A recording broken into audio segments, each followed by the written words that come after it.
cantidad de ideas que en las otras charlas anteriores. Voy a haceros como una especie de repaso y las conclusiones que podamos sacar se corresponden con esas ideas nuevas que no os haya podido decir antes. Pero muchas de ellas os sonarán. Tengo que deciros que he disfrutado mucho y para mí ha sido un verdadero honor el teneros como audiencia. Os doy las gracias anticipadas. Y el título que los amigos de Hipatia han puesto a esta conferencia es el que tenéis debajo: Inteligencia emocional del corazón a la mente. No han hecho más que uno de los apartados que yo les indiqué como índice, pues ponerlo como título. Pero si os parece bien y con permiso de los amigos de Hipatia, vamos a aludir al término de paradigma y singularidad y cómo construir un universo. Esto parece espantoso, ¿verdad? ¿Cómo este tío va a hablar de cómo construir un universo? Es que la ciencia, y más concretamente la astrofísica, junto con la química, han delimitado y han determinado cómo se construye un universo, aceptando de entrada la idea del Big Bang. Entonces, los pormenores y detalles os los voy a omitir porque se haría no largo, sino muy pesado y quizá algo incomprensible. Pero así a grosso modo, y que me perdonen los científicos, sí que os voy a indicar cómo se construye nuestro y cualquier universo que conocemos, o que si no conocemos, al menos percibimos. Lo de paradigma tiene que ver con el cambio.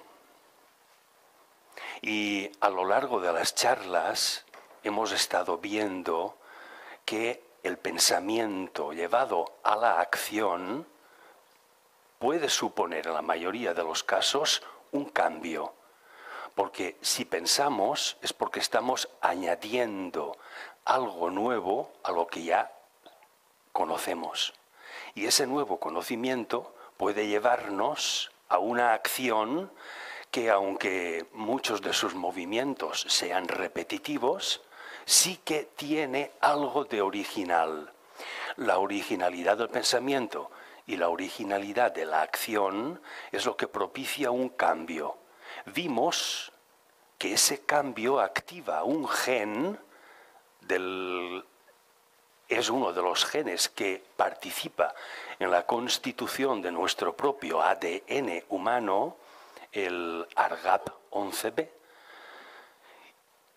que este gen se activa precisamente cuando hay una conexión entre pensamiento y acción y cuando hay novedad en ambos. Y que a la vez hay otro gen en la genética humana, pero no solo en la humana, sino en cualquier ADN animal o planta, en todo ser que tenga vida conocida, hay otro gen que es el que transforma, el que se activa cuando transformamos. Y fijaros con la expresión, una información sensitiva, emotiva, emocional, en acción. Entonces todo esto lo vamos a aglutinar y a compactar hoy.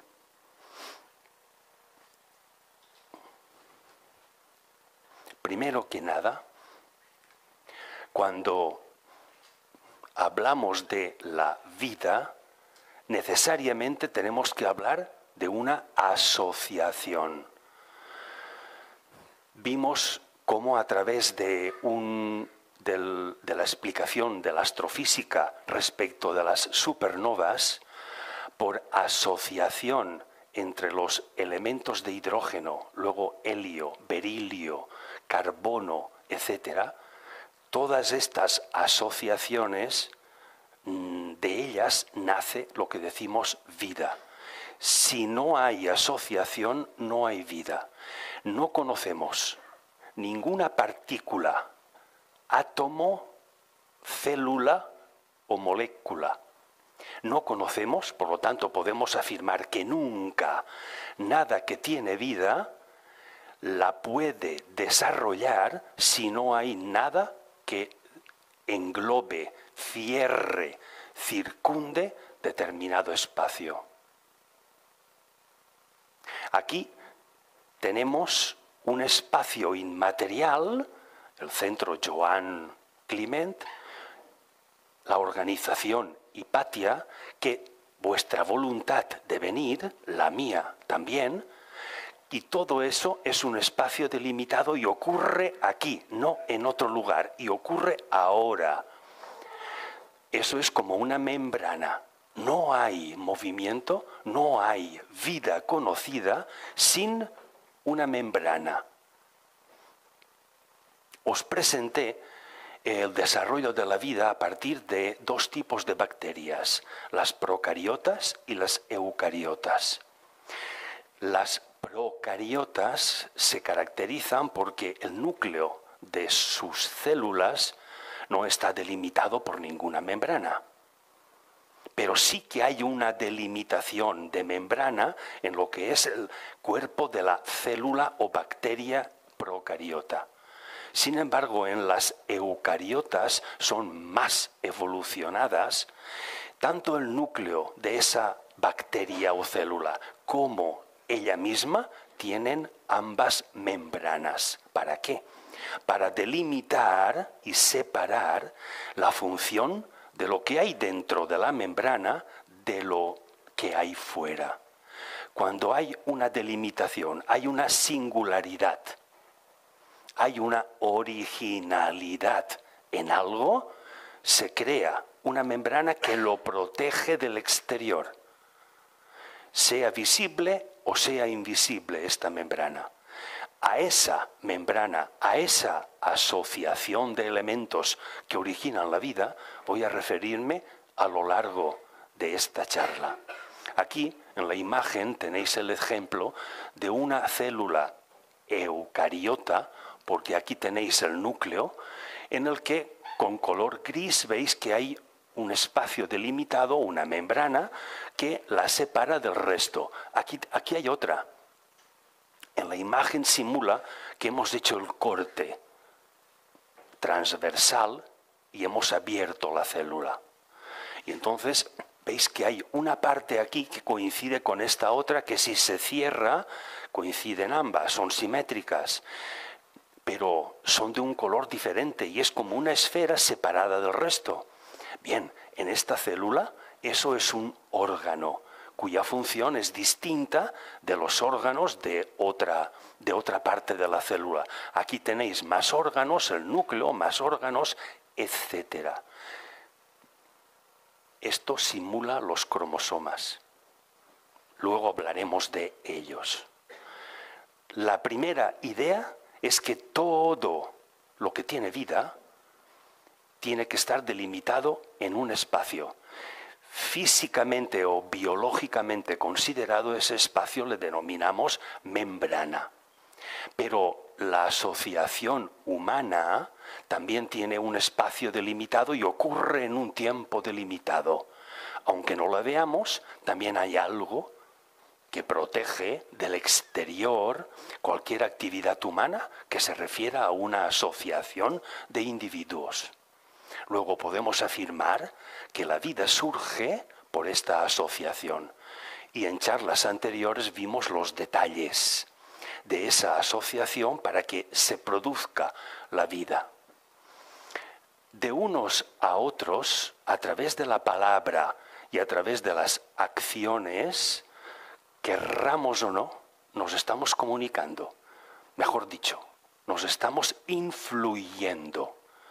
Lo que yo pienso y lo que piensa cualquiera de vosotros y cualquier otra persona fuera de este espacio está influyendo en cualquiera de nosotros. Se ha llegado a medir que un pensamiento emitido por una persona, que puede ser este señor, esta señora, cualquier persona, un pensamiento emitido como mínimo viaja, se mueve a la velocidad de la luz. Pero se ha demostrado que no existe una trayectoria rectilínea, sino que debido a los campos gravitatorios, la trayectoria es curva, siguiendo las líneas de fuerza del campo gravitatorio. La prueba es que un avión, cuando el piloto le pone el automático, va en línea recta. Y sin embargo no está desplazándose en línea recta, sino siguiendo la curvatura del campo gravitatorio terrestre. Y sin embargo el piloto cree, no, lo sabe, pero no nos confundamos, el avión no va en línea recta. Bien, el pensamiento emitido por cualquier persona está circunvalando la superficie terrestre a cierta altura, como mínimo entre 7 y 8 veces cada segundo, porque como mínimo va a la velocidad de la luz.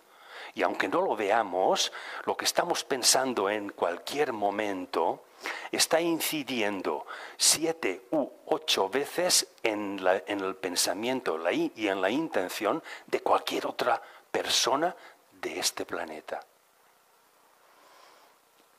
¿Cómo se asociaban y por qué? Tiempo atrás. No hace falta que nos remontemos mucho.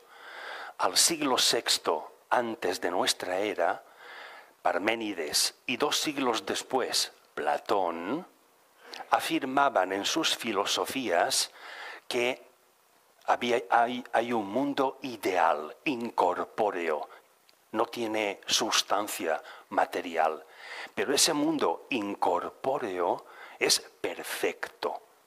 Y la copia imperfecta es el mundo material, el mundo que percibimos con los 5 sentidos. Esa es la copia imperfecta. Y hay un vehículo en el que la copia de la realidad imperfecta puede llegar a ser perfecta. Hoy a ese vehículo le llamamos alma, pero en aquel tiempo no le llamaban de la misma manera. El compartir estos ideales ha creado distintas asociaciones, léase distintas religiones, interpretaciones y creencias. Cuando nos asociamos no ya por el ideal, sino por una acción determinada, porque nos gusta, o fíjate qué dirán si no hago lo que todos están haciendo. Es decir, cuando nos asociamos por acción, mayormente en los países de Occidente, la acción se corresponde con los mitos de las religiones órficas. Estos mitos se basan en 2 hechos mitológicos, por supuesto. El de la izquierda, el hecho de que el grupo de titanes devoró a Dioniso, pero dejó sin devorar su corazón. Zeus, en la imagen de la derecha, tomó ese corazón y se lo implantó en una pierna, en el muslo derecho, para que de ese corazón y de la carne, de la sustancia divina de Zeus, renaciera el Dioniso, hijo de Zeus y Perséfone, otra diosa. Bien, estos mitos han dado lugar en el tiempo y en las religiones a distintos dogmas, a prácticas distintas, que desgraciadamente muchas de ellas se han impuesto por la fuerza y han provocado barbaridades en cuanto al comportamiento humano y que todos las conocemos. Nos asociamos también por imitar acciones de los demás. Ya tenemos un principio para arrancar todo lo que vemos. Empecemos a descender a detalles. Y solicito de vuestra atención porque lo que os voy a explicar tiene una gran analogía respecto de cómo nos comportamos cuando estamos reunidos. Y la analogía la voy a establecer concretamente con química. Cómo se asocian dos o más átomos en química. Básicamente de dos maneras, igual que nosotros. La primera es la que se llama enlace iónico. Y fijaros en qué consiste. Os he puesto el ejemplo de dos átomos, el de sodio y el de cloro. Sodio tiene 11 protones en el núcleo y 11 electrones dando vueltas. El cloro tiene 17, de uno y de otro. Pues bien, se alían precisamente sodio y cloro porque el sodio tiende a desprenderse de uno de sus electrones, precisamente ese, que es el único que está en el orbital más externo, porque es el que mayor energía tiene. Y el electrón que se desprende de un átomo no es ninguno de los que hay en la parte interior del átomo, sino siempre el que está más a la periferia, porque es el más energético. Y como tiene una energía casi equivalente a la del campo gravitatorio del propio átomo que lo mantiene, con una pizca que aumente su propia energía podrá abandonar la membrana, la estructura de un átomo. Con una pizca que cualquiera de nosotros disienta las ideas que aquí se exponen, no está de acuerdo. No es que no esté de acuerdo ese electrón, no sabemos si está de acuerdo o no. Lo que sabemos es que el cloro, el sodio, tiende a quitarse ese electrón. Pero es que el cloro es el que está esperando a que el electrón del sodio salga de esa estructura atómica para captarlo. Luego hay un acuerdo, hay una amistad de cooperación, de dadivosidad entre el sodio y el cloro. Y ese electrón, junto con los otros electrones de muchos átomos de sodio y muchos de cloro que hay en nuestro cuerpo, crean una corriente eléctrica. Sabéis que una corriente eléctrica es precisamente el movimiento o el desplazamiento de electrones. Luego, si eso está ocurriendo dentro de nuestro cuerpo, estamos generando una corriente eléctrica. Primer enlace, primera clase de asociación, tanto química como humana. El dar algo que otro está dispuesto a recibir. No es suficiente con dar algo. Tiene que existir otra cosa, objeto o persona que esté dispuesta a recibirla. Y la energía y la satisfacción de dar, como mínimo, ha de ser la misma que la de recibir. Y entonces hay una perfección en la asociación. Pasemos al segundo. El segundo es el llamado covalente. Ya no se trata de dar, sino de compartir. Cada cual continúa teniendo lo que tiene y no tiene que ceder nada, pero lo comparte con otros. No tienes que desprenderte de nada, simplemente compartir.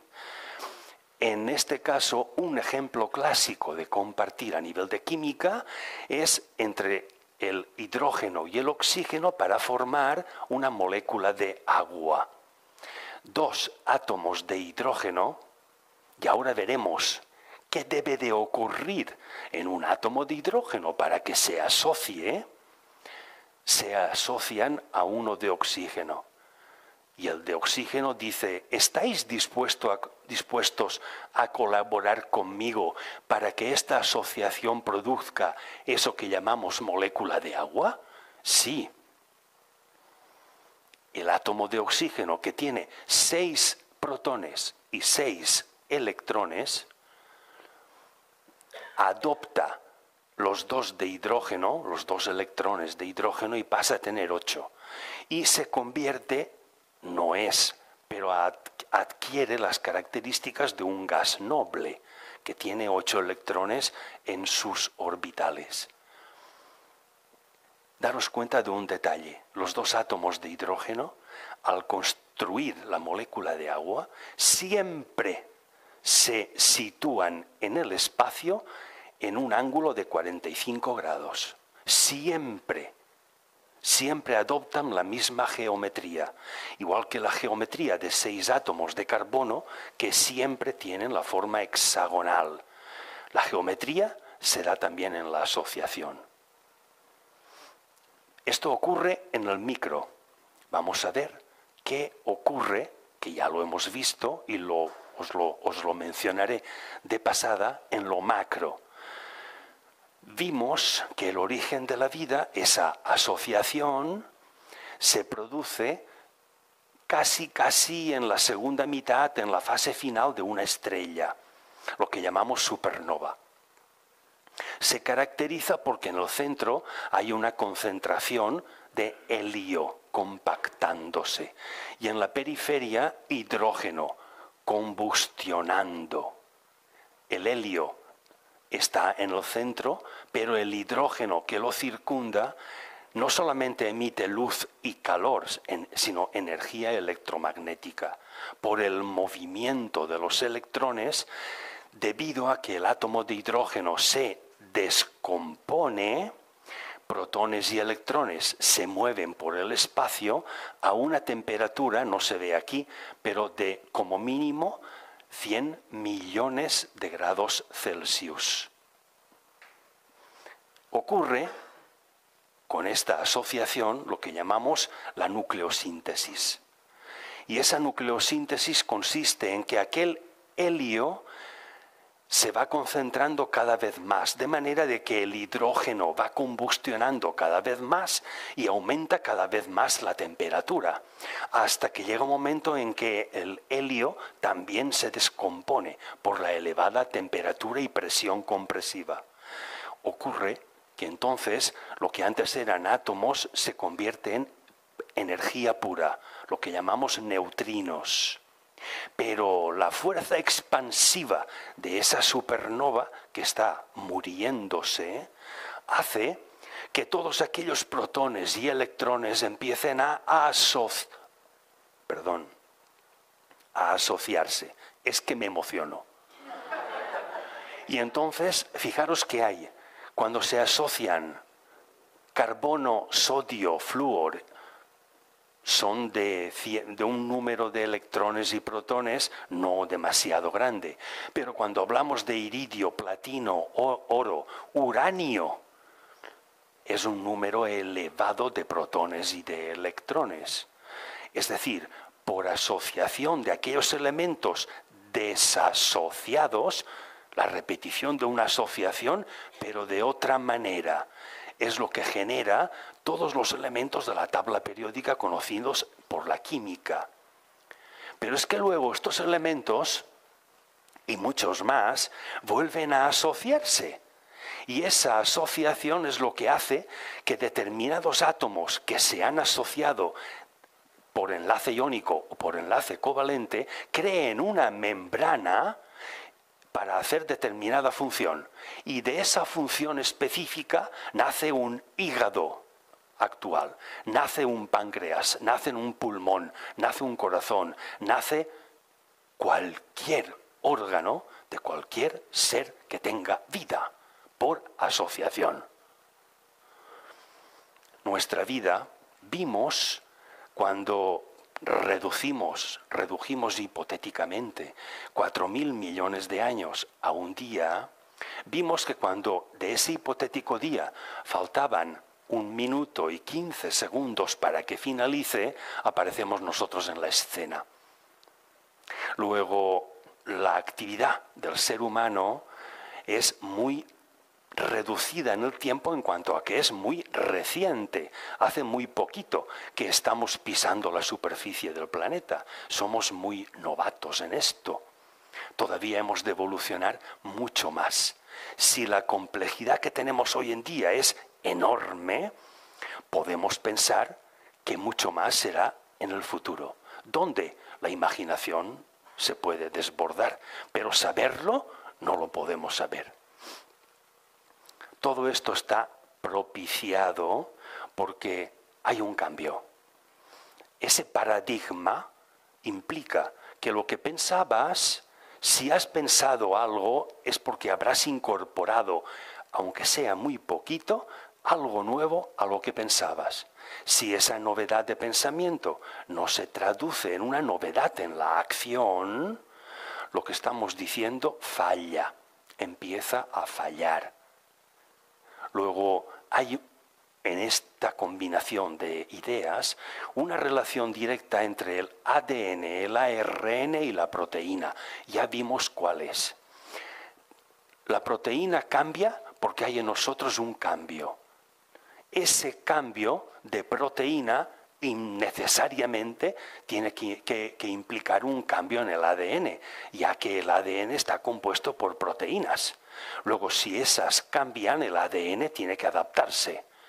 Pero el ADN no sabe ni que la proteína ha cambiado ni cómo tiene que cambiar. Es el ARN el que le recibe la orden de cambio de la proteína y se la transmite al ADN. Que cuando el ADN ya ha cambiado, ya se ha adaptado, se lo comunica al ARN y le dice a la proteína, oye, que el plano, el arquitecto ya lo ha rediseñado. Y este es el ciclo. Sobre el ADN basura hay un libro muy interesante de Matt Ridley, que lo ha publicado hace poco, en el que expresa esto. Matt Ridley es un escritor científico de temas científicos, divulgador, todavía vive, y dice que el ADN basura existe porque es el mejor en duplicarse. Analicemos un poco esto, que el análisis lo hace Matt Ridley también. ¿Por qué el ADN basura es el mejor en duplicarse? Porque no hay cambio, porque no se tiene que adaptar, porque el ser humano, lo que tiene vida, no se ha esforzado en cambiar. Por lo tanto, el ADN que se tiene que imitar y repetir exactamente tal como es, no tiene más que eso. Y la mayoría de nuestro ADN es basura. No es que sea despreciable, sino que se repite sin cambiar. Y la afirmación de que es el mejor en duplicarse quiere decir que al no haber esfuerzo no hay progreso, porque hay una barrera entre la originalidad que pueda tener un pensamiento y la imposibilidad o incapacidad de transformarlo en acción. Si eso no ocurre y sí que se transforma en acción, habrá un cambio en la proteína, habrá un cambio en el ADN y entonces el ADN basura tendrá que disminuir su cantidad y aparecerá un ADN nuevo que se incorporará a la raza, a la vida, y generará otra vida con ese ADN modificado, que también lo veremos a continuación. Precisamente, el estudio de este ADN basura ha llevado, no hace más de una década, a lo que se denomina el proteoma. Mirad lo que es. Hay una relación entre el genoma que forma el ADN, el ARN y las proteínas. ¿Qué es el proteoma? Es precisamente esas proteínas modificadas. Cuando el grupo de proteínas, aunque sea una nimiedad lo que cambien, pero se modifica, esa modificación de la proteína de un ser vivo es lo que llaman proteoma. Ese proteoma es el que tiene que adaptar al genoma, por lo tanto, al ADN. Al ARN en virtud de estas investigaciones se le ha cambiado el nombre y últimamente en genética ya no se le llama así, sino se le denomina como transcriptoma, es decir, el que transcribe, el que traduce lo que dice la proteína para que lo entienda el ADN y al contrario. El transcriptoma y el proteoma. Leer sobre el proteoma y especular sobre el futuro de la raza humana, por lo tanto el futuro de la vida, es muy interesante. Pero, os lo digo bien, muy especulativo también. Por lo tanto se desata la imaginación de tal forma que hay afirmaciones atribuidas a, no sé si son a presuntos científicos y laboratorios que dicen y pronostican cómo podría ser la estructura del ser humano en un futuro. Cada cual puede recrearse en estas especulaciones o no. Un pequeño cambio en la proteína puede implicar un pequeño cambio en el ADN, pero ese pequeño cambio en el ADN modifica la estructura física y psicológica también de los próximos seres humanos o no, pero con vida, que vayan a adoptar cuerpo organizado. Fijaros con qué poquito se cambia tanto. Antes os he puesto el ejemplo de la molécula de agua. ¿Qué tiene que hacer un átomo de hidrógeno para poderse asociar con otro y ambos con uno de oxígeno para formar la molécula de agua? Simplemente tiene que cambiar 7 milésimas de su propia masa, de su propia materia, en energía, en neutrinos, en fotones.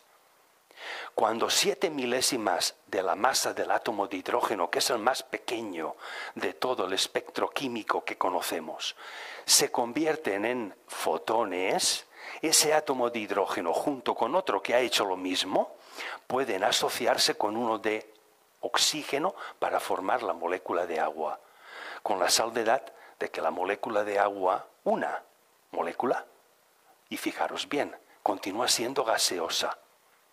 Sin embargo, es agua, pero es gas, es gaseosa, no tiene estado líquido. Cuando una molécula de agua se asocia a otra, y a otra, y a otra, la asociación genera una forma nueva, agua. Ya tenéis la membrana. El elemento agua con unas características diferentes de las de otro elemento que por asociación crea un espacio delimitado diferenciándose de los espacios exteriores. Os he puesto ahí que un número, el 99,95%, es que la masa total del átomo de hidrógeno está concentrada en el núcleo donde está moviéndose el protón, y la masa de ese núcleo es el 99,95% de la masa total del átomo de hidrógeno. Lo cual quiere decir que todo el espacio que hay entre el protón y el electrón, o entre ese orbital donde está moviéndose el electrón, tiene una masa total de 0,05%. De hecho, la masa del electrón es 1830 y no sé cuántas veces menor que la masa del protón.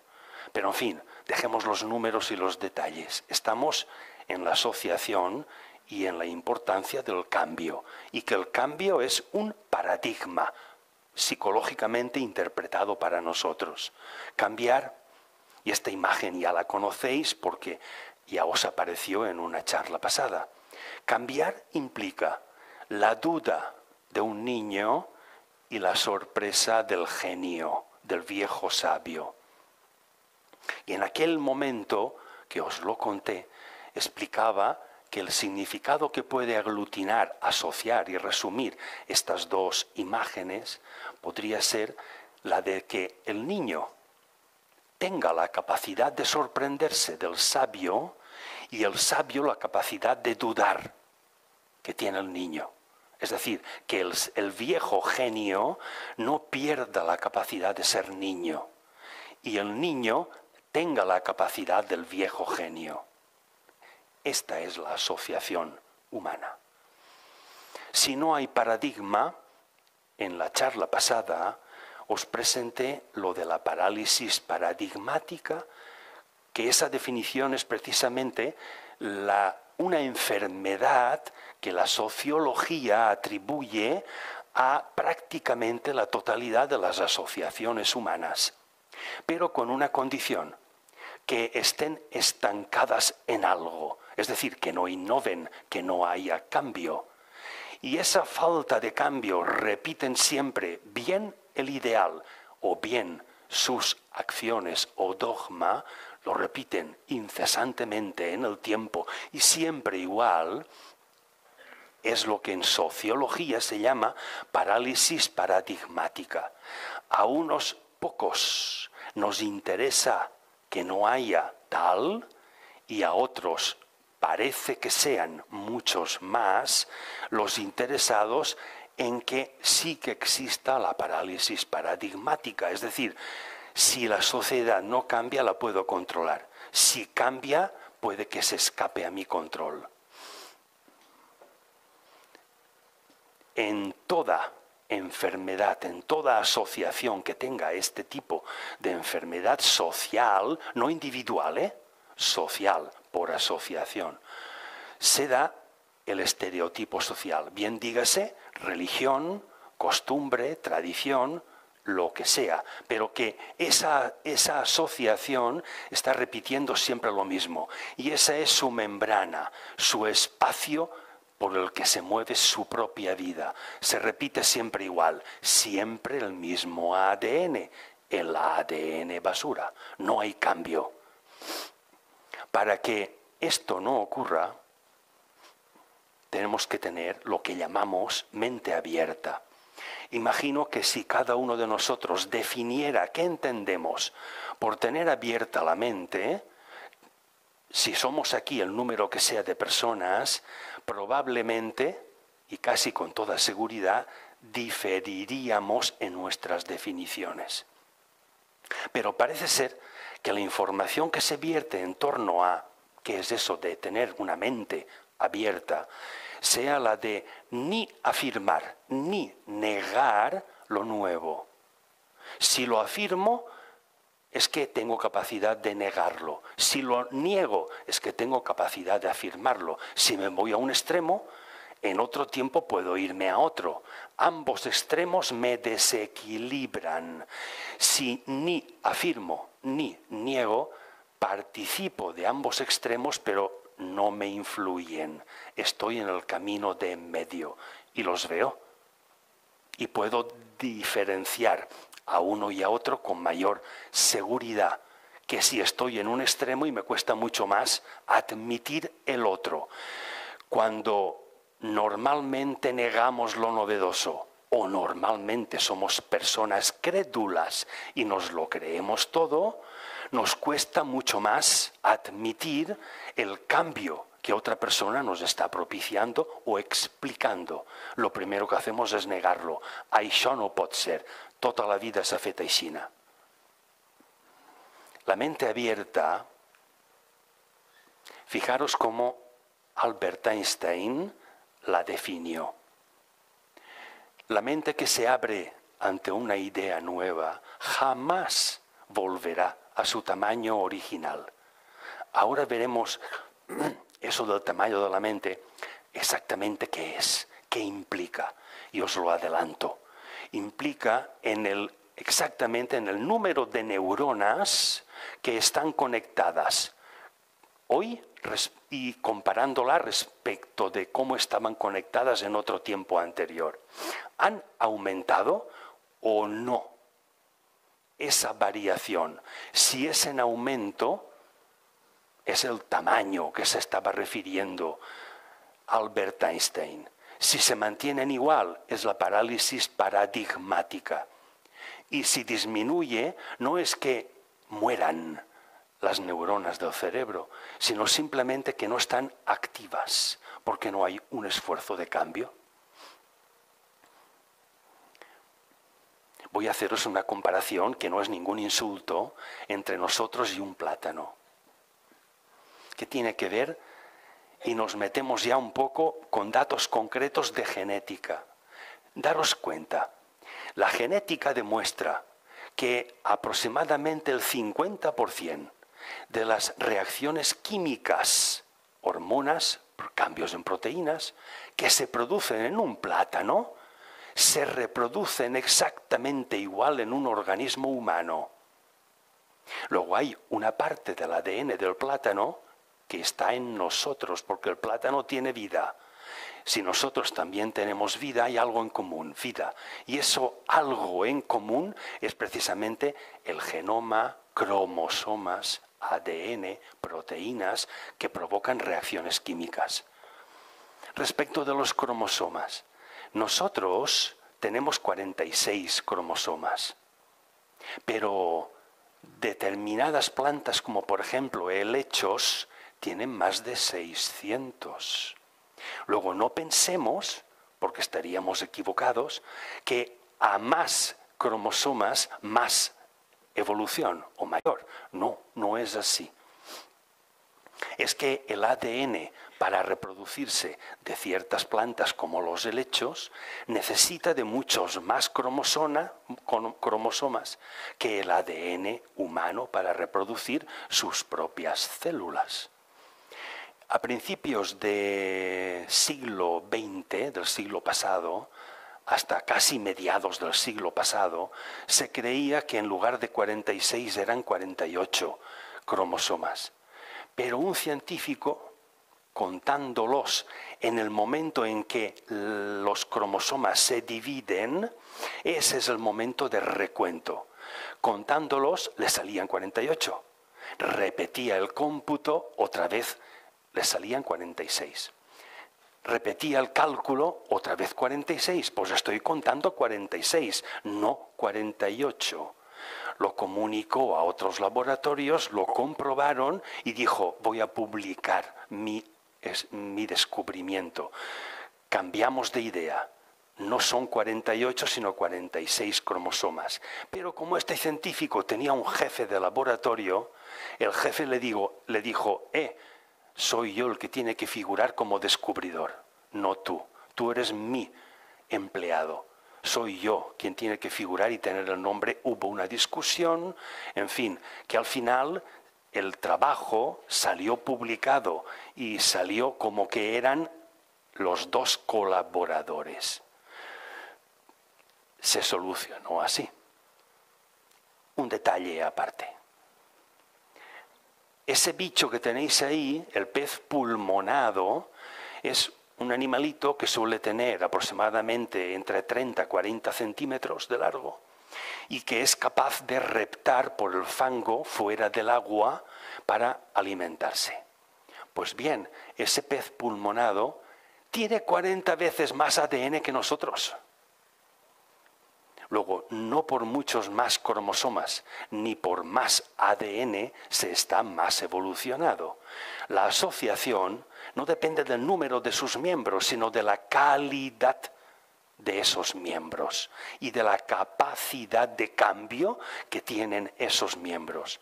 La capacidad de cambio de cada uno de los miembros de una asociación hace que la asociación se mueva más rápido y sea más capaz de abandonar lo que ya sabe, porque pertenece al pasado, y renovar tanto sus ideas como sus acciones.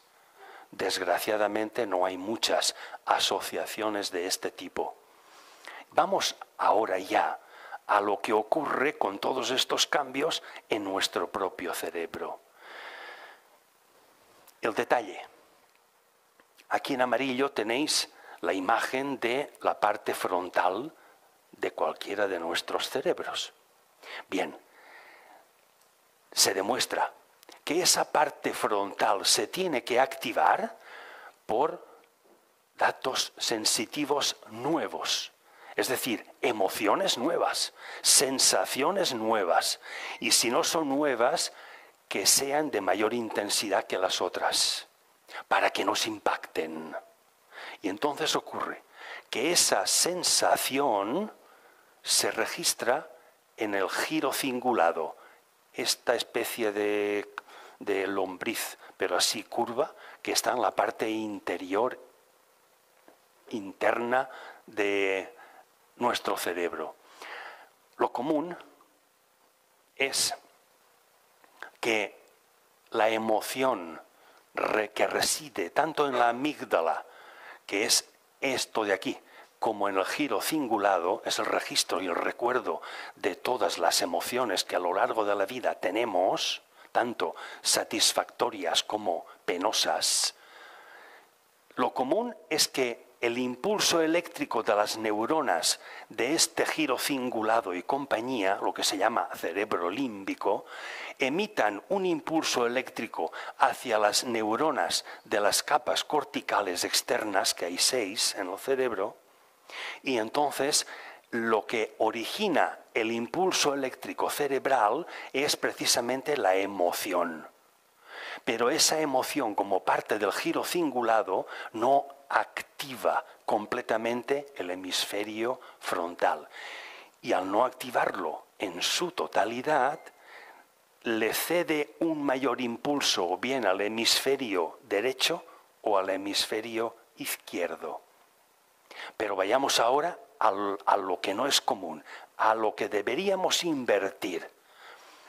Os lo señala la flecha amarilla.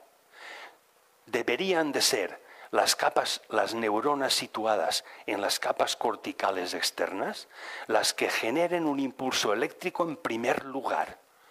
Este impulso eléctrico conecta, se combina, se asocia con el impulso eléctrico generado por un dato sensitivo o emotivo, y entonces es cuando la parte frontal del cerebro activa simultáneamente los dos hemisferios.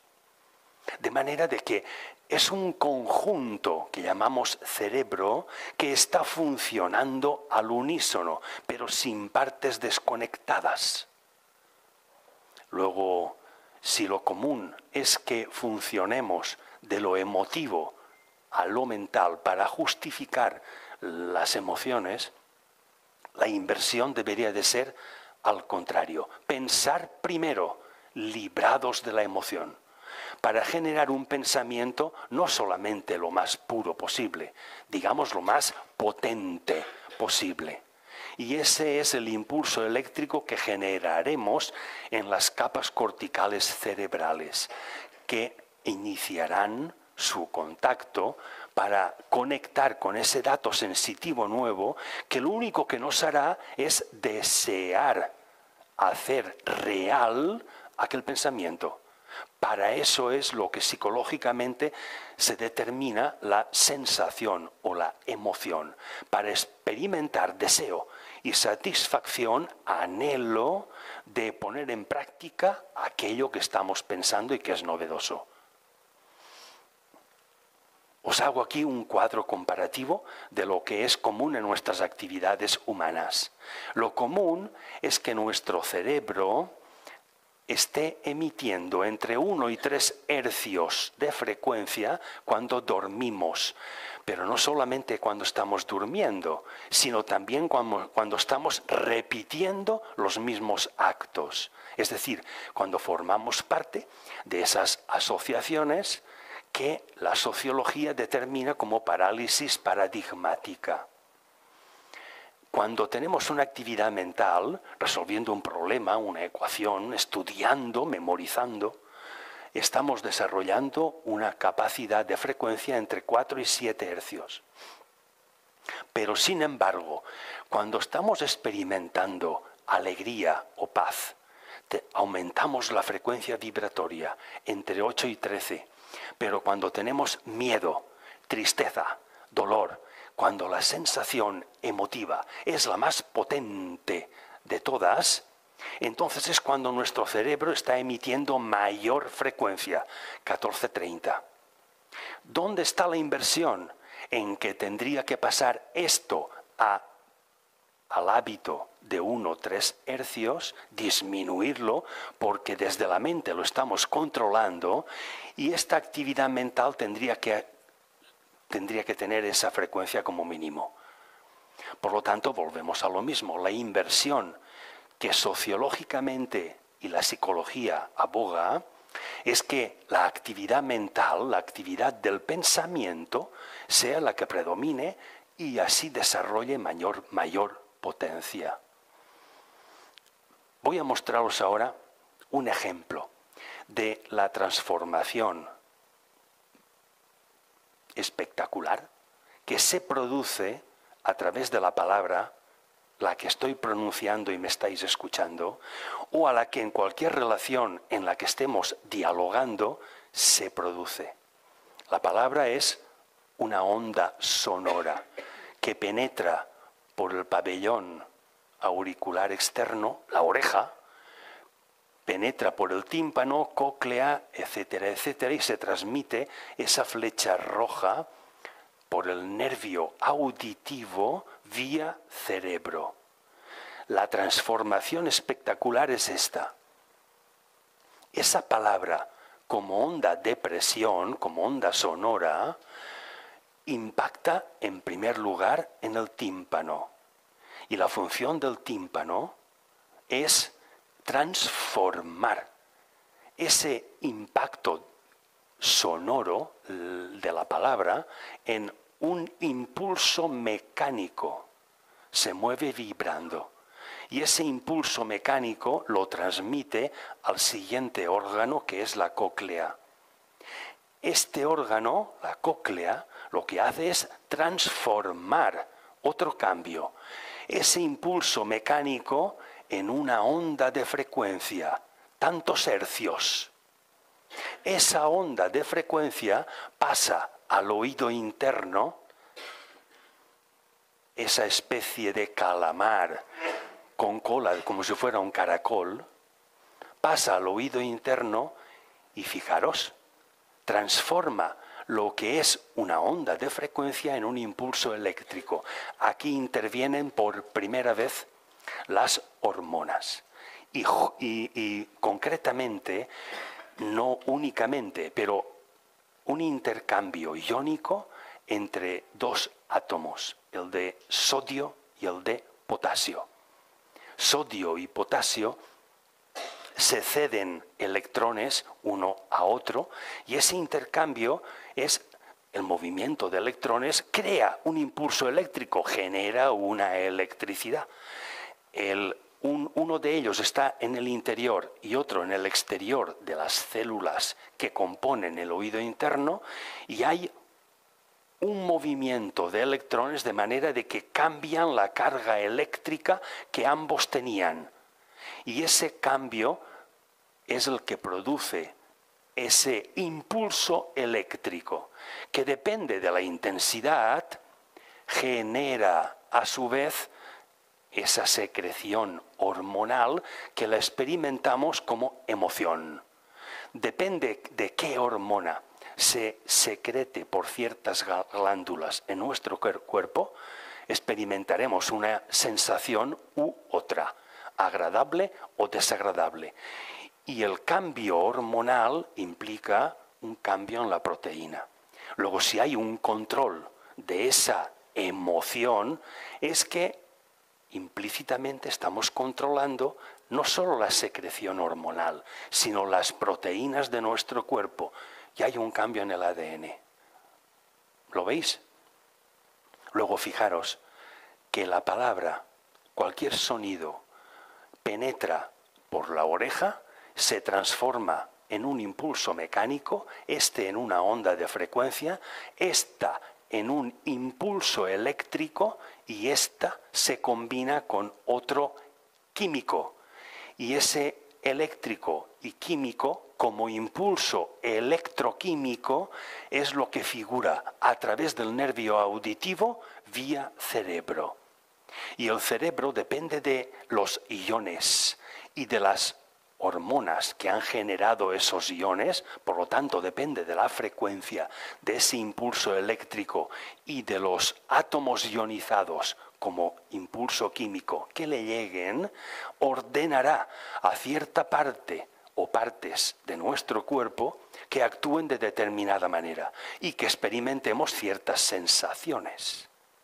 Luego es el cerebro de la cabeza el que está regentando todo ese cúmulo de sensaciones que podemos gestionarlo con nuestro pensamiento, controlándolo, no dejándonos llevar por la emotividad, sino eso que tantas veces nuestros padres y abuelos nos dicen: piénsalo 2 veces. Probablemente no lo harías o no lo dirías igual. No importa, pues, cuántos genes, cromosomas, ADN tengamos, sino lo que importa es qué hacemos con lo que tenemos. ¿Qué hacemos con ello? Y os he puesto entre paréntesis pensamientos porque no importa cuántos pensamientos tengas. Lo que importa es qué haces con ellos.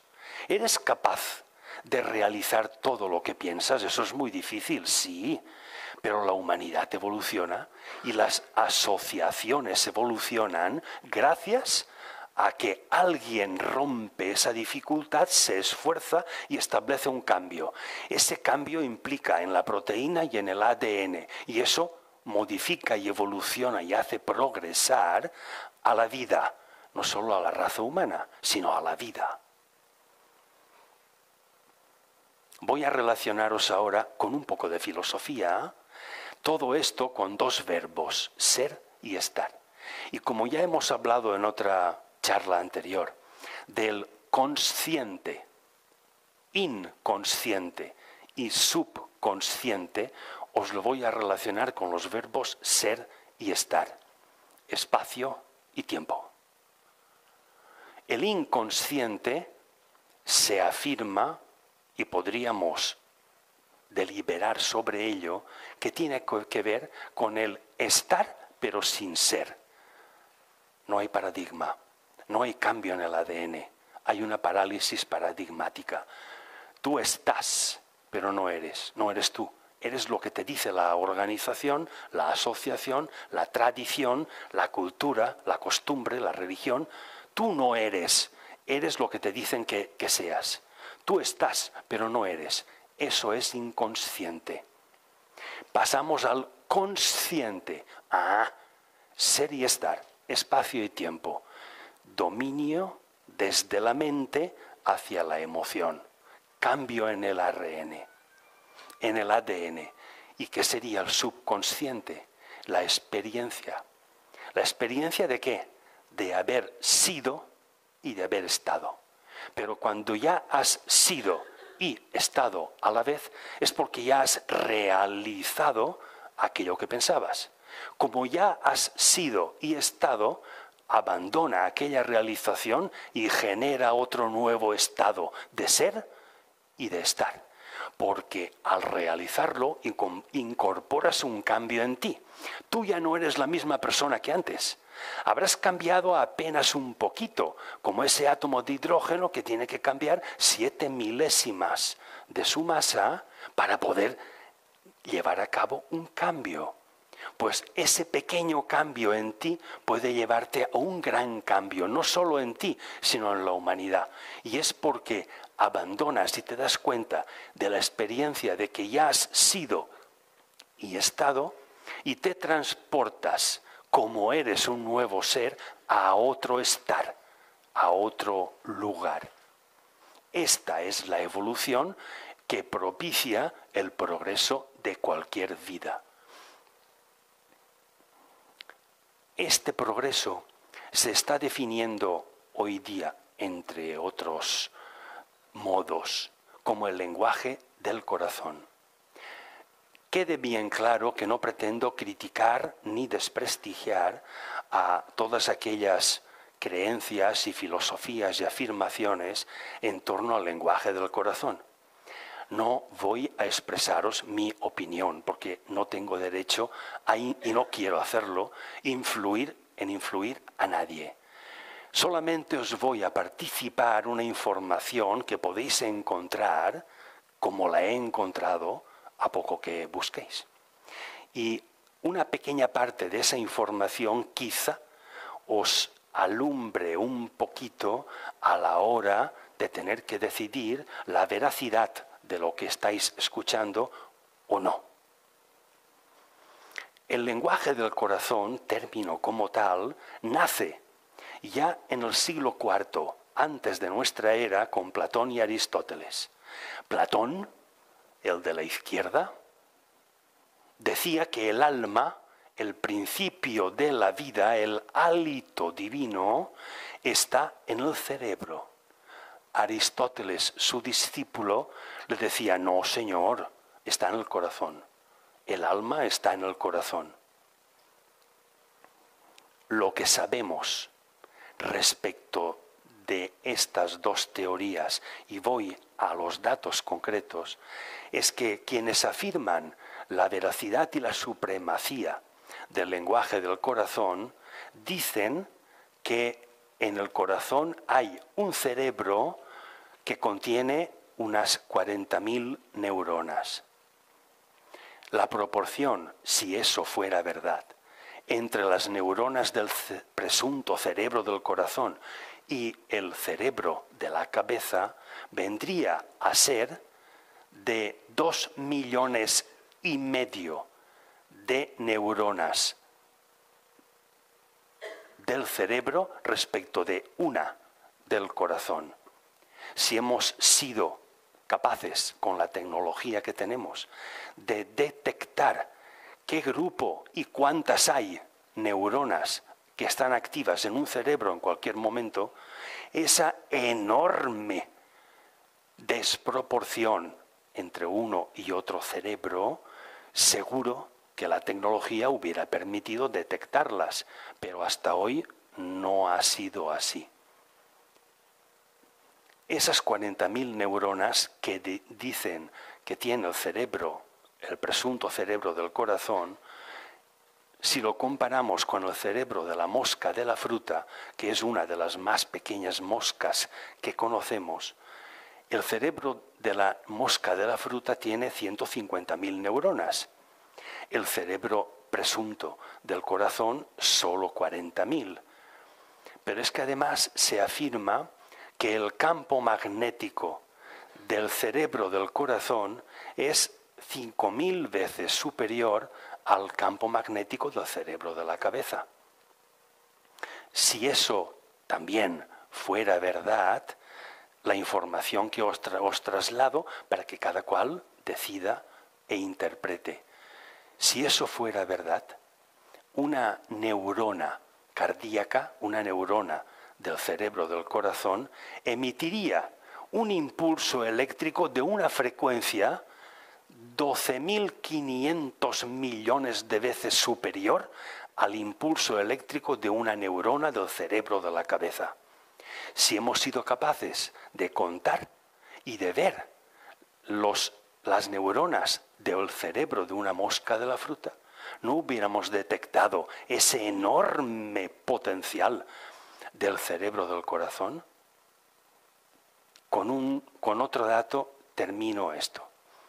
Y es que respecto de la mosca de la fruta, para poder controlar la plaga, fijaros hasta dónde llega la manipulación genética. Se sabe que hay una neurona en el cerebro de esta mosquita que es la que permite que cuando la mosca se posa sobre un fruto y pone sus huevos, remonte de nuevo el vuelo. La manipulación genética nos ha permitido hacer que esa única neurona que hace que la mosca remonte el vuelo esté siempre activa, inyectándole las hormonas que hacen falta para que generen el campo eléctrico necesario para que esa neurona no pare su actividad. Lo cual implica que en el momento en que la mosquita de la fruta se posa sobre un fruto para picar, inmediatamente alza el vuelo sin tener tiempo a picar. Muere sin reproducirse. Y esta generación de moscas de manera artificial, manipuladas genéticamente, existen moscas en el campo, Pero esta clase de moscas no pueden inyectar sus huevos y hacen que la fruta no se pudra. Si hoy somos capaces de todo lo que os estoy diciendo y también de detectar la energía de la llama de una cerilla encendida en la superficie de la luna desde la superficie de la Tierra, no hubiéramos podido detectar eso del cerebro, del corazón. Si hoy somos capaces de calcular y controlar la energía potencial de un copo de nieve cuando cae al suelo, fijaros si es pequeña. La energía potencial consiste en que este objeto, si lo levanto a cierta altura, la fuerza que hago para levantarlo es energía cinética. Pero si ahora lo soltara y golpeara el suelo, la violencia del golpe es energía potencial. Pues la violencia del golpe del copo de nieve contra el suelo, fijaros si es poquita esa energía, pues bueno, pues la calculamos perfectamente. Es decir, somos capaces con la tecnología actual de hacer cálculos impensables e inverosímiles hace unas décadas antes. No conozco a científicos a ninguno que haya afirmado la realidad del presunto cerebro del corazón y que tenga esas funciones, ese campo magnético. Os lo digo solo como información, y esa información no me la invento yo, sino que está en los libros, está escrita, está en tesis doctorales, y bueno, pues cada cual que se fíe de aquello que le merezca fiabilidad. Hablemos ya de la singularidad. Paradigma implica originalidad, y eso es la singularidad. Pero la palabra original y singular o singularidad significa lo mismo, pero no es lo mismo en el ambiente cotidiano y en el lenguaje común que en el científico. Os lo traslado a grosso modo en el científico para que hagamos una analogía en el lenguaje común. Científicamente considerada la singularidad, y aquí entra la cuestión de cómo construir un universo, consiste en lo siguiente. La ciencia dice, toma un átomo, sepárale los protones y electrones, toma un protón, que es el que más masa tiene. Ese protón, comprímelo, si puedes. Hablamos en teoría. Comprímelo hasta que no ocupe espacio, hasta que veas que no localizas y no detectas el espacio que ocupa ese protón comprimido. Imaginaros lo que hay que comprimir a un protón para que no ocupe espacio. Si hemos eliminado el espacio, también hemos eliminado al tiempo. Aquello tan comprimido sin espacio ni tiempo ni es ni está. Pues a ese protón comprimido al extremo, incorpórale materia y haz lo mismo. Comprímela. Cuando todo eso lo tengas comprimido sin ocupar espacio, por lo tanto no hay tiempo, porque nada se puede mover en un espacio cero, no hay lugar para ejercer un movimiento. Eso que no tiene ni espacio ni tiempo se representa con este punto, luminoso. Eso es una singularidad. Eso es lo que en ciencia se denomina como el principio del Big Bang. Esa súbita explosión que originó no solamente el universo, sino todo lo cósmicamente perceptible.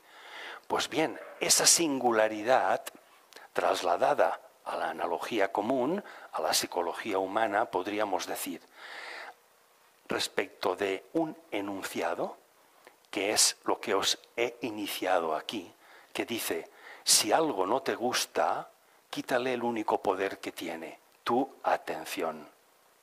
Si algo no te gusta de lo que haces o de lo que ves, no lo atengas, a lo que ves, no lo critiques.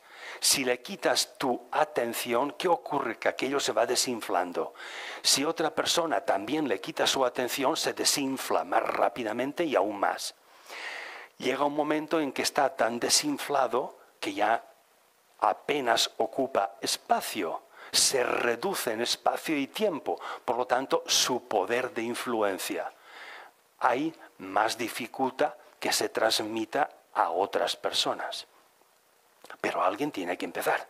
Y esa persona que empieza es la que origina un cambio a través de su propia singularidad. Cuando tú ya te das cuenta porque has sido consciente de tu ser y estar combinados, a partir de ese momento ya concibes que has estado y has sido.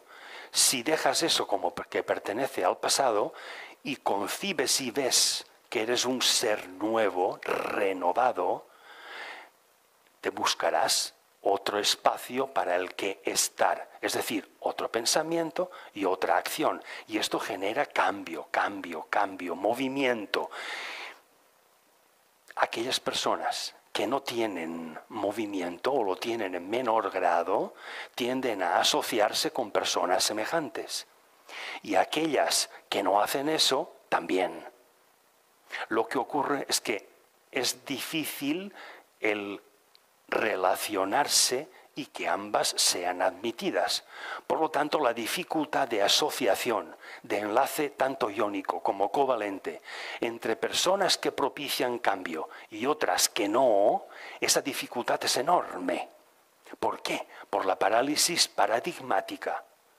Por lo que primero nos intuye y nos impulsa es negar lo nuevo. No hay mente abierta. Termino con la acción de pensar expresada en 3 verbos y 3 acciones. Tener, elegir y hacer. Pero esto es un ciclo. Si se tiene es porque he hecho algo para tener. Si se tiene varias cosas, 2 o más, tengo que asociarlas. La asociación es imposible teniendo una sola. Si tengo varias, posibilito la vida. Si tengo una sola, no hay posibilidad de la vida. Aquello es algo muerto. Nace muerto ya. No tiene movimiento. Si tengo varias cosas, puedo asociarlas. Y tengo que elegir qué es lo que asocio. ¿Para qué? Y para eso tengo que definir primero el objetivo. ¿Para qué voy a asociar? Todo eso es pensar. Una vez he hecho la elección, paso a la acción. Ahora tengo que hacer aquello que tengo y de lo que tengo he elegido. Pero cuando ya he hecho ser y estar, ya he estado, ya he sido. Ahora vuelvo a tener otra vez originalidad, singularidad, otro enlace iónico o covalente de nuevo, pero con distintos átomos. Otra vez tengo que elegir entre la experiencia del subconsciente que me dice la experiencia y el recuerdo de lo que ya he hecho, combinado con lo que he sido y dónde he estado, tengo que elegir para hacerlo de nuevo. Y inicio el ciclo. Tener, elegir, hacer. Tener, elegir, hacer. Esta sería la definición psicológica de ese movimiento que supone cambio del ADN porque ha cambiado la proteína, el transcriptoma, el estudio que está desatando ríos de tinta hoy en día respecto del proteoma, cómo cambian las proteínas.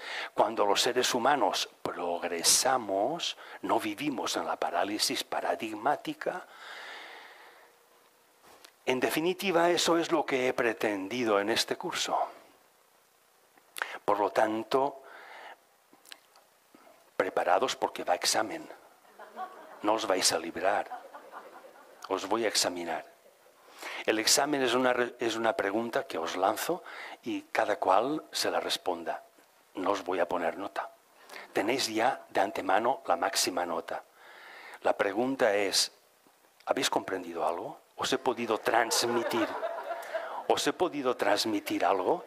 Si habéis comprendido algo, vosotros y yo hemos cumplido. Y si no, lo repetiré y lo intentaré otra vez. Muchas gracias a vosotros.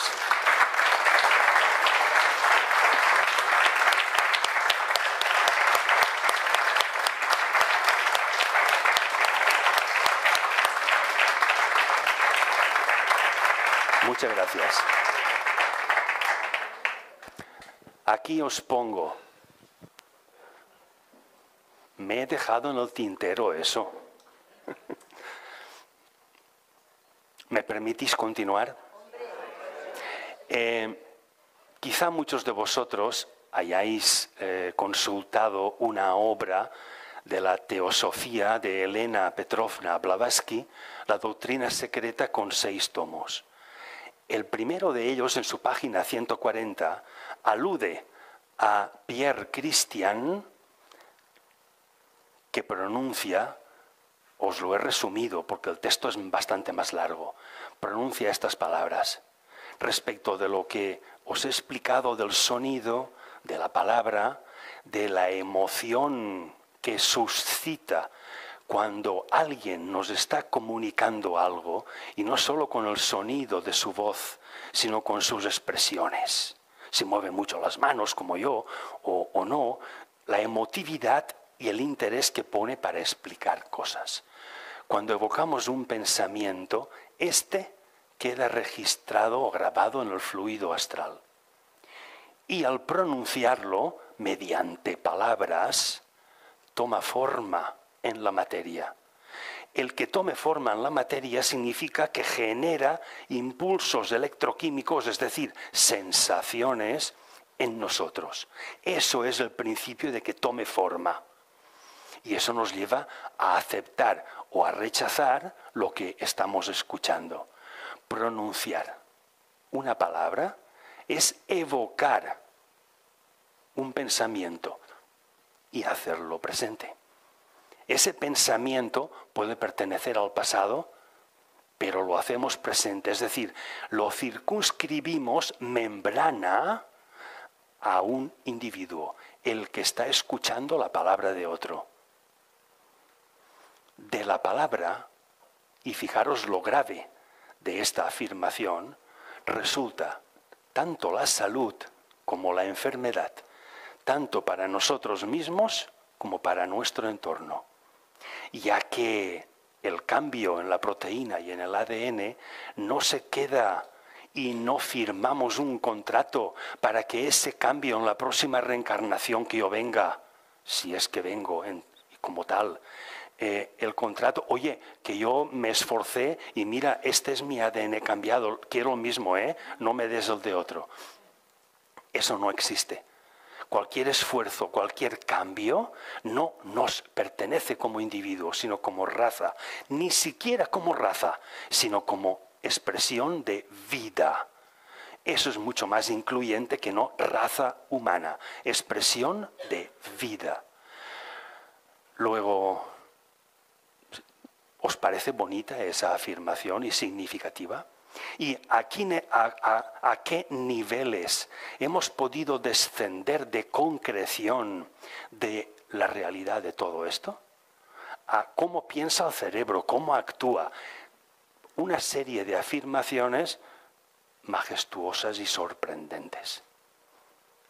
Por fin, eso sí, no solamente estoy a vuestra disposición ahora, sino en esta web tenéis todas las conferencias que aquí se han expresado, también en la página, en la web de la Asociación Cultural Hipatia, y en esta página de analogías tenéis mucha más información, tanto artículos como algún libro, como todas las conferencias pronunciadas aquí en Hipatia o en otros lugares. Y karnokgmail.com con la arroba, es mi correo personal. Porque si alguien quiere presentarme alguna queja, alguna sugerencia, os la admito. Os lo admito todo lo que queráis decirme. Y ahora sí, ahora os doy las gracias. Si alguien...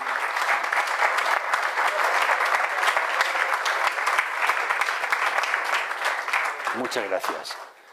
Si alguien quiere alguna sugerencia o pregunta, Rubén tiene el micrófono, por favor. A mí me gustaría decir unas palabras en nombre de la asociación, si puedo, que yo también me emociono. Viene para que sí, viene.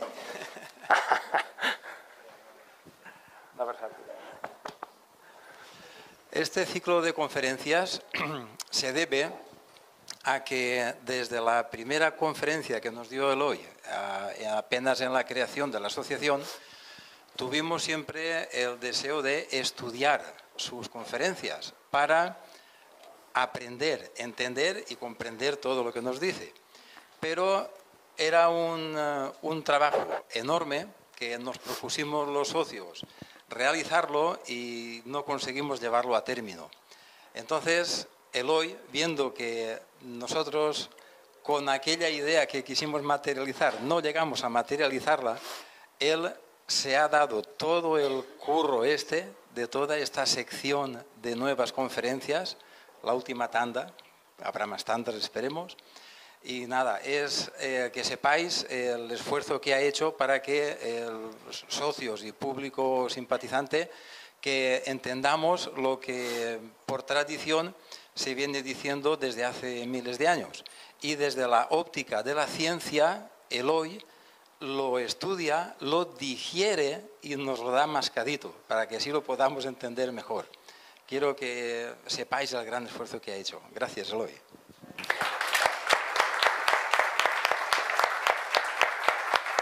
Gracias. Yo no he cobrado nada por hacer lo que hago. Vosotros tampoco habéis pagado nada. Pero tanto vosotros como yo hemos hecho un esfuerzo. Un esfuerzo en acudir ambos. Por lo tanto, atengamos a eso, a esa membrana que nos une, a ese esfuerzo que yo sin vosotros no podría hacerlo y no sé si vosotros sin mí. Pero lo que está claro es que todo lo que se haya podido conseguir aquí ha sido gracias a un esfuerzo asociativo. Por lo tanto, no es mérito de nadie, sino de la asociación. Gracias.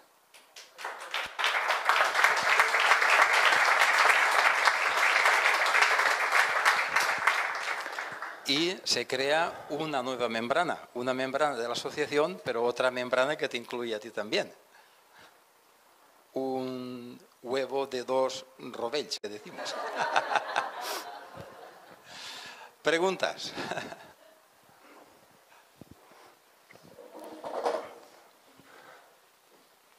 Nos hemos quedado... Ah, aquí hay. Dime, Javier. Hola, es una pequeña duda que tengo. Si somos el resultado de una evolución a pasitos cortitos, como has explicado, ¿quieres tú decir que si ahora naciese un niño en nuestra era de hace 4.000 años, no podría entender nada? ¿No, su cerebro no estaría preparado? Parece ser que no estaría preparado. Porque hay una estructura una estructura genética que hoy tiene unas condiciones diferentes a las de antaño. Es igual que hoy no sobrevivirían ciertos animales ya desaparecidos y ciertas especies ya desaparecidas. Por lo tanto, el organismo físico de un ser humano hace miles de años atrás, como las condiciones climáticas, etcétera, han cambiado mucho, no es posible que sobreviviese. Habría que mantenerlo en una membrana, en una burbuja, en la que artificialmente se reprodujeran las condiciones en las que ese ser vivía. Esa es una de las grandes dudas a resolver por la reproducción genética, por el crear artificialmente vida. Si recreamos a los mamuts, por ejemplo, ¿sobrevivirían? Los estudios, todo lo que he leído es que no podrían sobrevivir. Por la temperatura, por la alimentación, no podrían sobrevivir. Es pensable de que el cambio de condiciones implica un cambio genético.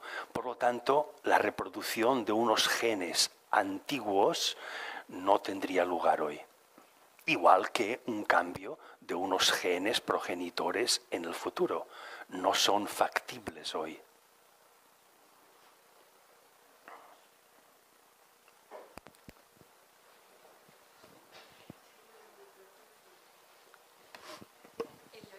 Últimamente se dice que hay una mutación en el ADN, que han aparecido niños con una tercera hebra y que se está comprobando científicamente esto, y de hecho están ya, corresponden a unos seres como más evolucionados. ¿Tú qué opinas de esto?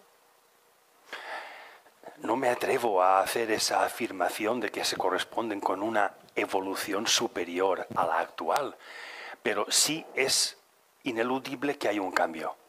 Sí que hay un cambio.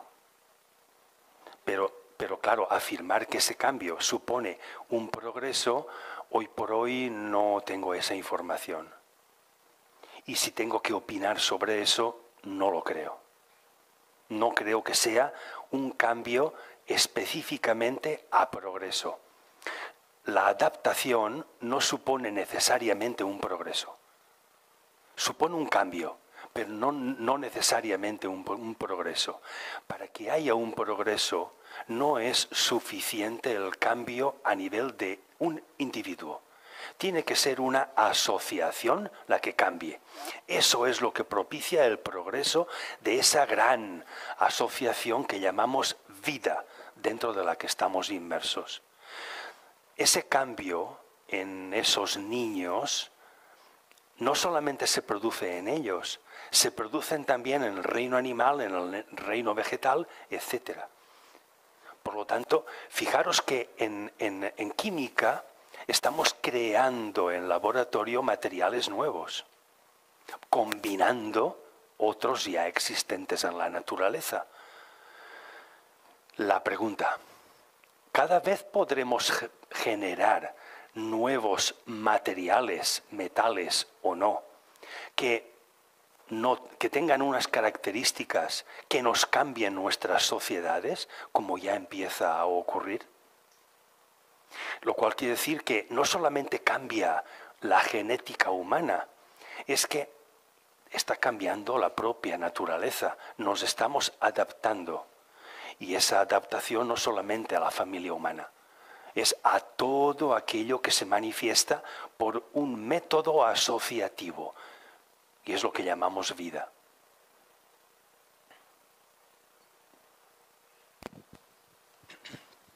Supongo que no le corresponde a la ciencia y quizá tampoco le convenga, pero desde la ciencia me cuesta creer que no esté la curiosidad o el esto de plantearse la pregunta si la vida tiene algún propósito. Algún científico que haya planteado, haya saltado esa barrera hacia la metafísica, que se haya planteado si la vida tiene algún propósito. Has dicho algún científico y me circunscribo a eso. Me interesan y me han interesado mucho las opiniones de personas científicas que vayan por esos derroteros. ¿Tiene algún propósito la vida? Todas las que he leído y me han merecido fiabilidad y confianza se expresan de la misma manera. Pensar que todo lo que tiene vida tiene un objetivo deriva de la innata tendencia que tenemos a antropomorfizar a Dios. Entonces, la idea de Dios como creador de todo lo hemos antropomorfizado. Le hemos dado incluso forma humana, cuando no sabemos qué forma tiene. Le hemos dado características humanas en grado infinito, cuando no sabemos si pertenece a otro estadio evolutivo, no sabemos nada de las características de otros estadios. Por lo tanto, el fijar y especular un objetivo para la vida deriva de esa antropomorfización o deización de la vida. Y especulamos sobre que hay un creador de cuya intención emana todo. Y nos atrevemos, atrevidos de nosotros, a penetrar en la mente de ese hipotético creador. ¿Quiénes somos nosotros para argumentar sobre algo totalmente desconocido? La fundadora de la teosofía, Blavatsky, cuando le preguntaron sobre la conciencia divina, ella se expresaba del modo siguiente: la teosofía no puede estudiar la conciencia de Dios, sí que puede estudiar la conciencia divina. La sabiduría de Dios es absolutamente inalcanzable, pero sí que podemos estudiar la sabiduría divina. Es decir, la diferencia entre una cosa y otra es que la sabiduría divina es la manifestación de la sabiduría de Dios. Podemos observar y por lo tanto estudiar los efectos, pero no la causa. La causa se nos escapa. Y esa causa tendemos a comprenderla antropomorfizándola. Si admitimos esa antropomorfización, tienen cabida todas las religiones e interpretaciones. Todas son tan válidas como otra. Si eso lo comprendiéramos, se acabarían muchas de las guerras y no se habría producido ninguna de las guerras en el pasado. Pero continuamos sin comprenderlo, porque continuamos con la tendencia de antropomorfizarlo todo y canalizarlo a un punto. En fin, es una opinión como otra cualquiera.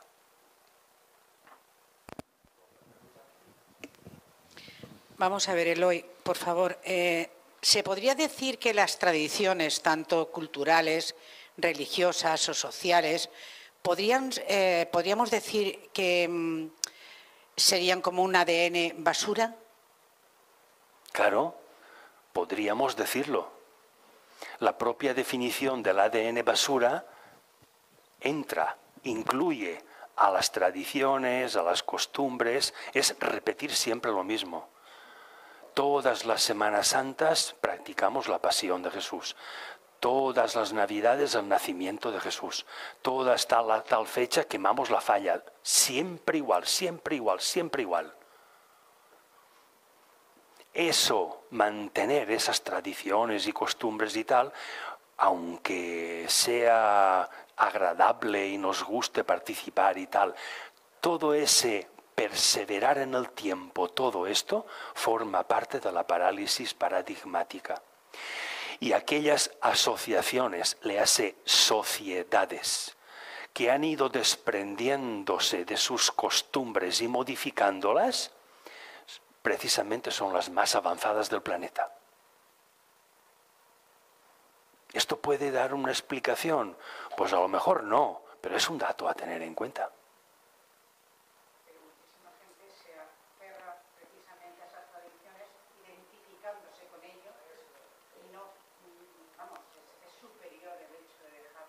Porque cuesta,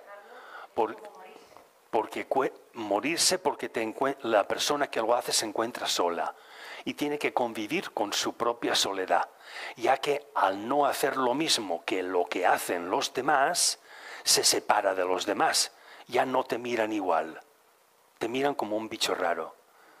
Este es que es muy raro.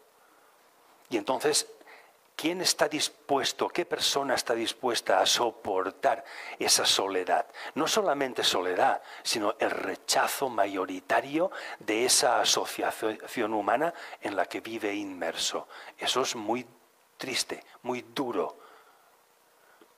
Pero precisamente las personas que no hacen caso a esa dureza son las que propician el progreso de la humanidad. Luego, gracias a esos locos y a esos que están pirados, estamos evolucionando. Otra pregunta por aquí. Hola. Bueno, más que pregunta, quería hablar un poquito de lo que ha hablado la última persona sobre las tradiciones. ¿Por qué es tan difícil a veces? ¿Por qué la gente está tan arraigada a las tradiciones, a las costumbres?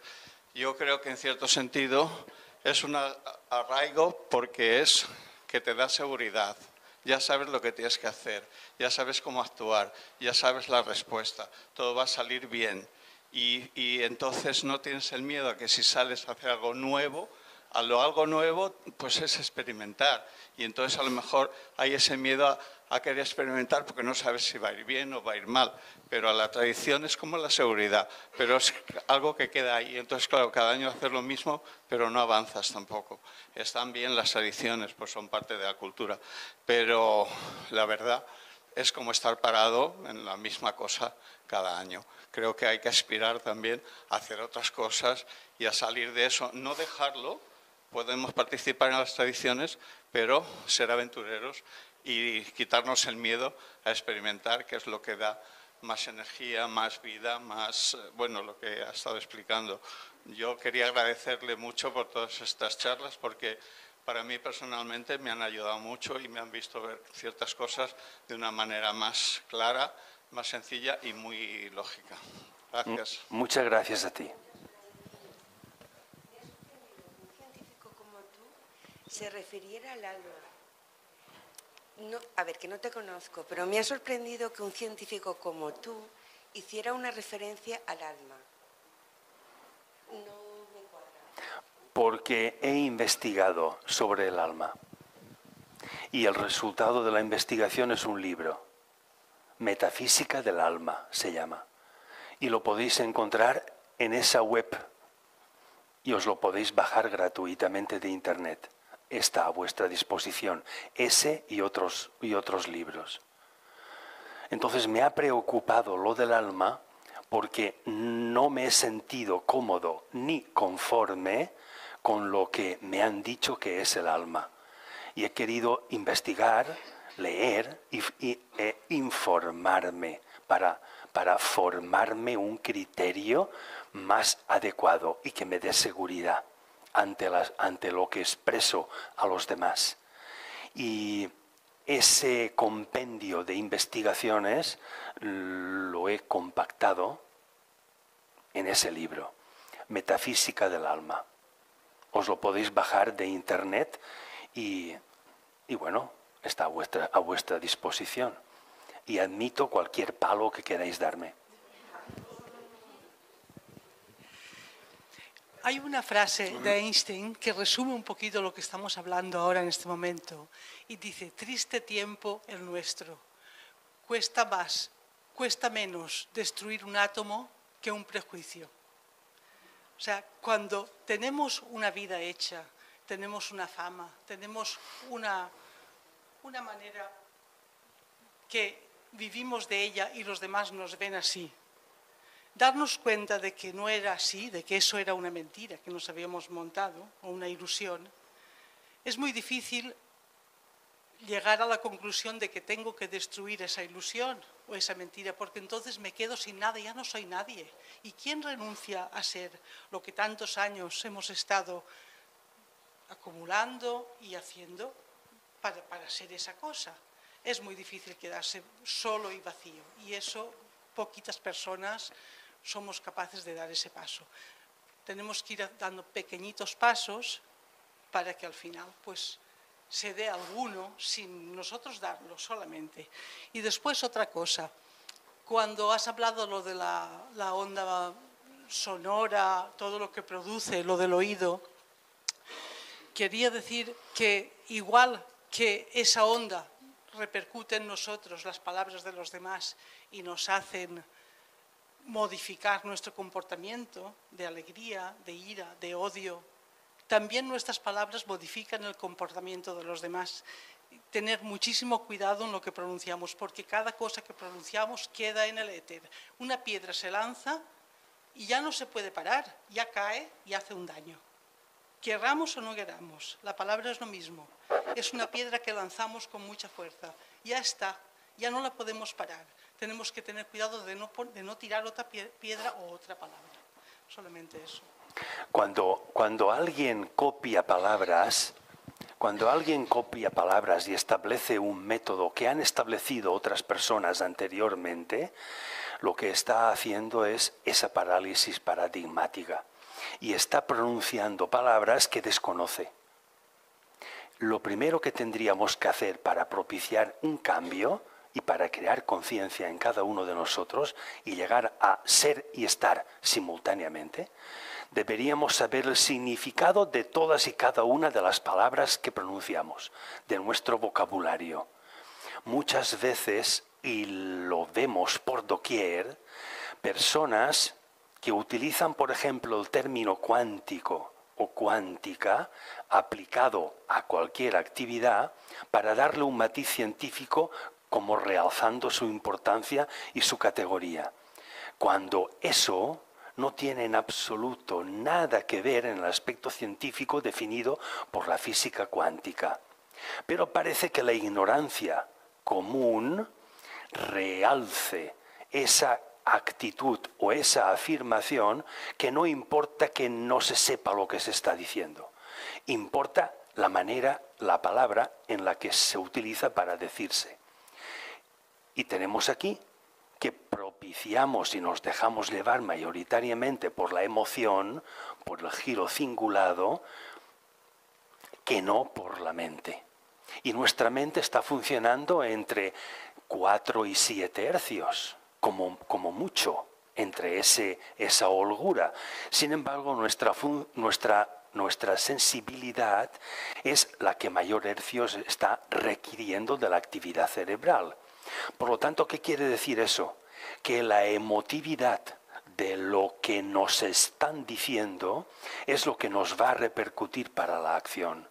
Y si no siento emoción, no me muevo, no me gusta lo que escucho. Tengo que emocionarme.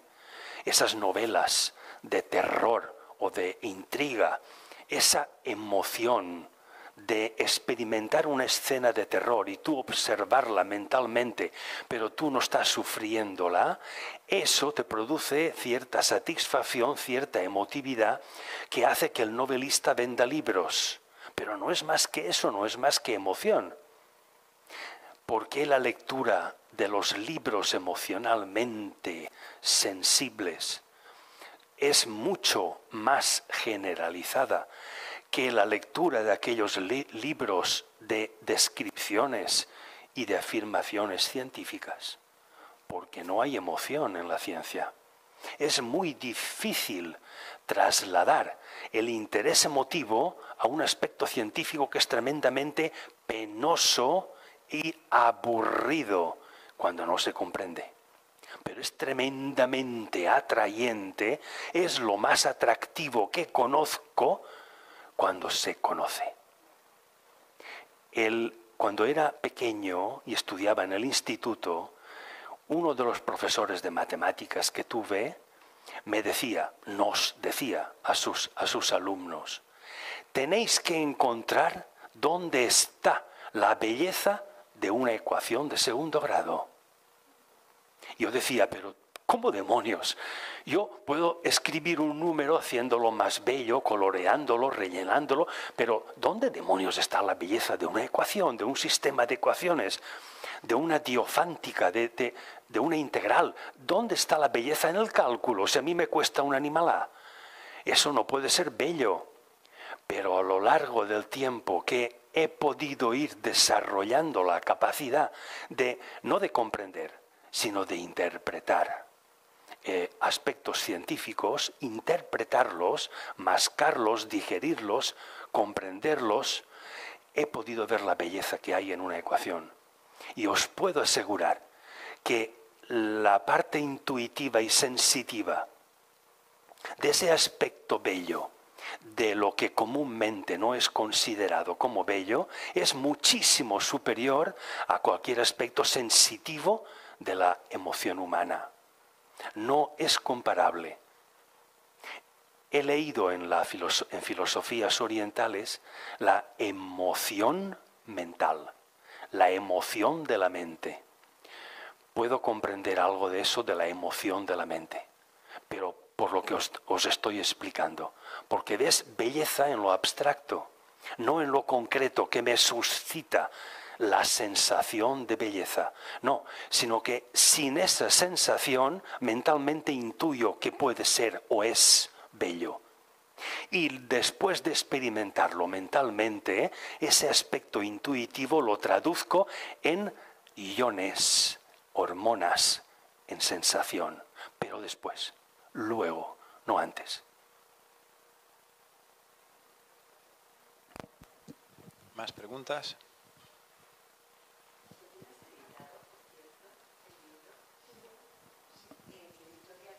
No está. Hicimos una autoedición y de la que conservamos unos pocos ejemplares. ¿Qué nos podrán quedar? 10, 12 ejemplares. No.